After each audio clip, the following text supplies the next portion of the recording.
What's going on, everybody? Welcome back to the channel. If you guys haven't already subscribed, make sure you guys go ahead and hit that subscribe button. Today we're with Dylan from Jeep Guys Online. We're going to pick up some new wheels for the Grand Cherokee. So in my last video I told you guys we weren't getting the wheels that I have on it. Changed my mind and we're going to be getting them because I found a set of 5 that the lady said we can have for free if we just come pick them up. So that's where we're on our way to now, so let's go get these wheels. Alright guys, so I didn't film loading them up obviously because that would just be kind of awkward, but we got them and they actually have tires on them and the tread is not bad at all, much better than what's on the Jeep now. So we're going to go ahead and just put these on the Jeep, and we've got new tires, new wheels, and I'm not sure if they're balanced or not, but we'll figure that out pretty quick I guess, if they're not. But now we're going to take these back to Dylan's, get them switched over to my Jeep. I have to go to another friend's house and pick up some cats for the Wrangler because mine are clogged, I believe. All right, so we got the tires back to Dylan's house. We're gonna switch them over to the back of my Jeep, but these things are actually in way better condition than the one that's on the Jeep. They're not brand new, but they have quite a bit of tread, and the spare looks like it's basically new. Doesn't even really look like it was worn. Hopefully they're all balanced because that would save us a ton of time, but these tires are in way better condition than the ones we had on this Jeep. They were like bald, basically. So we're gonna go ahead and unload these and put them in the back of mine.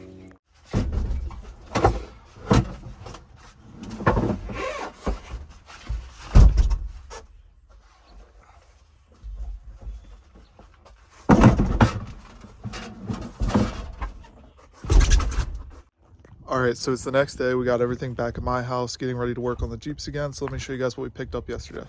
So as you guys know, this wheel got all screwed up. We ovaled out all the holes in this, so we can't use that wheel anymore. And I kind of needed tires anyway. We found some. So this lady on Facebook actually had 5, a full set off her Rubicon wheels. They're in great shape. There's like a little bit of scratches, but it's not a huge deal because it's going on this. So it's not like this thing's in perfect condition to begin with. They also all have tires that have way more tread than the ones that are on there. The spare is brand new. It's like never been used. So we'll go ahead and replace all the ones that we have to replace because some of them don't hold air. Some of them don't have any tread left. So we got a good set now, and then we'll have spare wheels for if we ever need another one. So that's super cool. Plus we picked up these cats for the Wrangler. These are basically new. They were on my friend's Jeep for a couple 100 miles before he messed up his engine.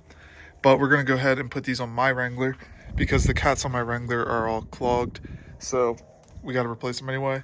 So I got these for a pretty good deal. I paid like $200, I believe. So it was a little over half off. So go ahead and get these installed on the Jeep soon. The goal for today, for the rest of this video, get this Jeep out of the garage, possibly install the winch this video or next video. So we'll have to put these tires on there, get everything finished up, move it out of the garage so I can pull this Jeep in there. And we got to mess with the transmission a little bit because we're having some issues. All right, so I went ahead, got the front tire put on with our new lug nuts.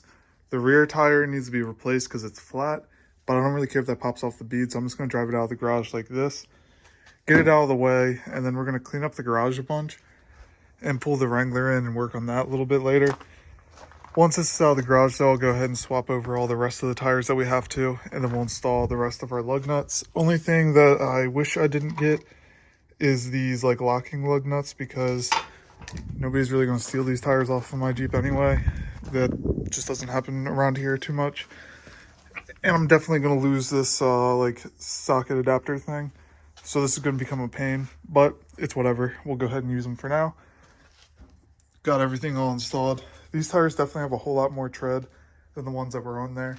So that's always a plus. And once this is all done, we might be wheeling this some more. I still need to get a front drive shaft and figure out that oil leak, but let's go ahead and pull the Jeep out of the garage.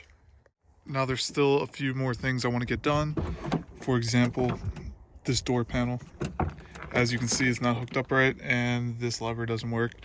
So we're going to go ahead and fix that as long as we have all the parts.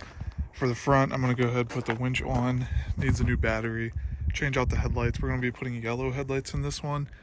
I think that would look good with the black. Put yellow. Like I said, fill up this tire. Needs a front drive shaft because we put the drive shaft in the blue WJ.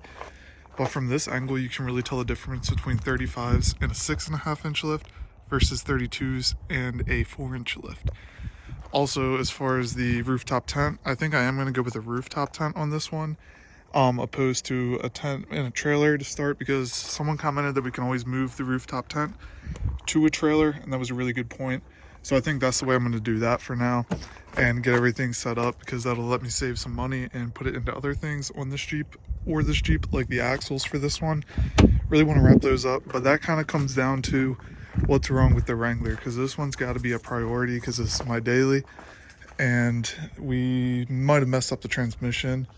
We either need to change the fluid in the transmission, which I'm going to go ahead and do now, a solenoid, the torque converter, or possibly the transmission.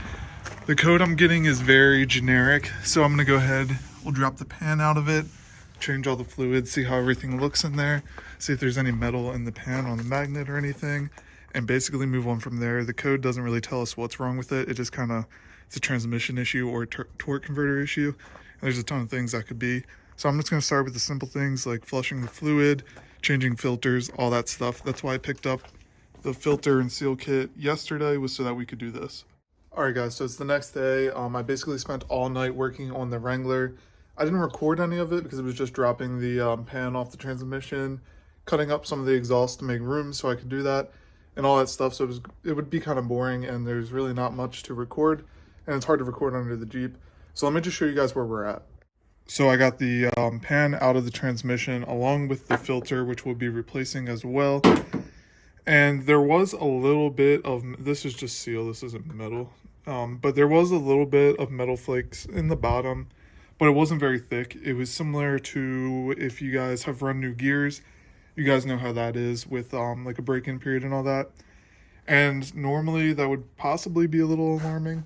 However, this Jeep has 160,000 miles on it, and I've never changed transmission fluid, and we're running 40s and kind of beat on this thing all the time off-road. So I feel like that's pretty standard for what this Jeep gets put through, and there was no big chunks, so nothing too alarming about it. So I'm not too concerned. The fluid didn't look great, but it didn't look terrible.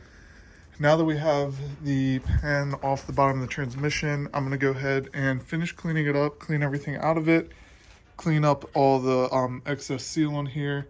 We'll put the magnet back in here. I took that out to clean it up and everything. And then we'll go ahead and reinstall this. We have a new filter ready to go in, all new gasket. And then I'm gonna fill it back up with new transmission fluid and hope it was just the transmission fluid that was bad. That's a pretty common thing apparently, and that can cause all of our check engine lights, so that's what I'm hoping for. Once we go ahead and get all that sorted out, I'm gonna go ahead and remove the factory cats and pipes from here. I might have to get some more sensors and stuff like that. And then we're gonna go ahead and install new ones.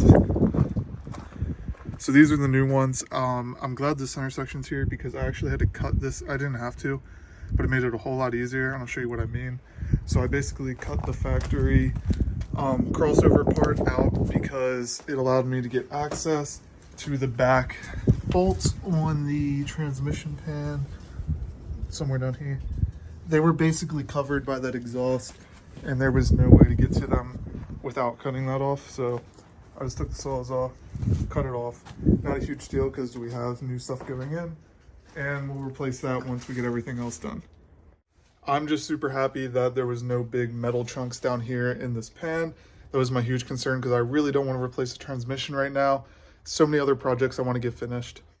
Unfortunately, the 1-tons have kind of been sitting for a little while because there's just been so many projects. I mean, since we picked these up, we've bought and built this entire Jeep, got the black Jeep running again, and maintained and done some stuff on the red Jeep. So hopefully we can get everything done so we can get these worked on and finally get these wrapped up and ready to go into the Jeep. We're not that far from finishing them. I mean, a lot of time, but as far as buying parts and everything, we're almost ready to go ahead and start working on these things. Only thing left is like knuckles and then deciding on a locker, which shouldn't be too big of a deal.